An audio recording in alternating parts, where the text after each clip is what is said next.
परमेश्वर की ओर करके गिड़गिड़ाहट के साथ प्रार्थना करने लगा और उपवास कर टाट पहन रात में बैठकर वरदान मांगने लगा। हालेलुया। क्यों? ये दानियल क्यों कर रहा है? दानियल अपने लोगों के लिए प्रार्थना कर रहे थे। माने जो छेस का पुत्र जो दारा था, जो कसदियों के देश पर राजा ठहराया गया था, उसके राज के पहले वर्ष में मुझ दानियल से शास्त्र के द्वारा समझ लिया कि यरूशलेम की उजड़ी हुई दशा यहोवा के उस वचन के अनुसार जो यिर्मयाह नबी के पास में पहुंचा था, कुछ वर्ष बीतने पर अर्थात 70 वर्ष के बाद पूरी हो जाएगी। ये जो भविष्यवाणी की गई थी, उस भविष्यवाणी में ये जो इस्राएलियों के जीवन में कष्ट न आए, समस्याएं न आए, प्रॉब्लम्स न आए, इसलिए दानियल परमेश्वर के सन्मुख आया, अपना मुख परमेश्वर की ओर किया और गिड़गिड़ाहट के साथ प्रार्थना करने लगे। हालेलुया। और इतना ही नहीं, दानियल जब परमेश्वर के निकट बैठा, और परमेश्वर के निकट बैठने के बाद हर प्रकार की प्रार्थना की और सबसे पहले उन्होंने पाप का अंगीकार किया। हालेलुया।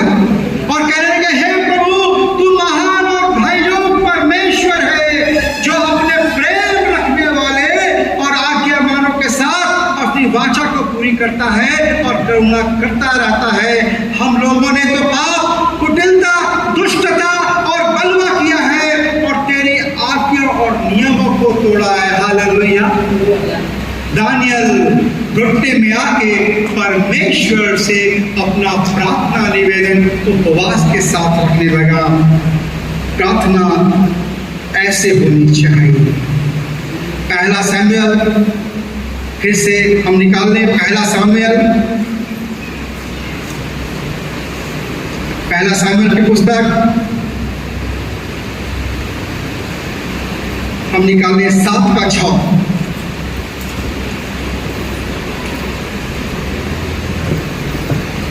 पहला शमूएल 7:6 निकाल लें।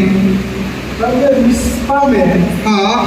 मिस्पा में इकट्ठा हुए और जल भर के यहोवा के सामने उठेल दिया और उसे उपवास किया और कहने लगे, हमने यहोवा के विरुद्ध पाप किया। और शमूएल ने मिस्पा में इस्राएलियों का न्याय किया। हालेलुया। Praise God. हालेलुया। एक अगुआ शमूएल, लोगों ने जो पाप किया था, शमूएल घुटने पे आके परमेश्वर से बातचीत करने लगे और सारे लोगों को मिस्पा में इकट्ठा किए। उन्होंने कहा, आज का दिन प्रायश्चित का दिन होगा, आज का दिन उपवास का दिन होगा और हम और आपने जो परमेश्वर यहोवा के विरुद्ध जो पाप किए हैं, आज जो समय है हम अपने पाप का अंगीकार करें और ये बात को ठान लें कि हम अपने जीवन में पाप हटाकर अब सिर्फ परमेश्वर के लिए हम अपने आप को तैयार करें। हालेलुया। याद रखें चर्च लीडर्स,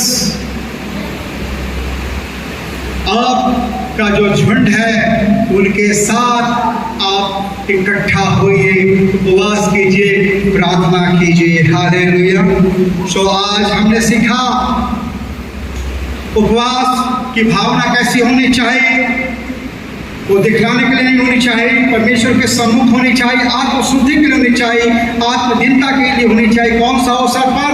न्याय के पहले, विपत्ति के समय, संकट काल में जब हमें अवसर मिलता है परमेश्वर से बात करें। किसके साथ होना चाहिए? प्रार्थना परमेश्वर के निकट आत्मा में भर होना चाहिए, पाप का अंगीकार करते होना चाहिए। और परमेश्वर इस वचन के द्वारा परमेश्वर हमें सबको आशीष दे। God bless you. आइए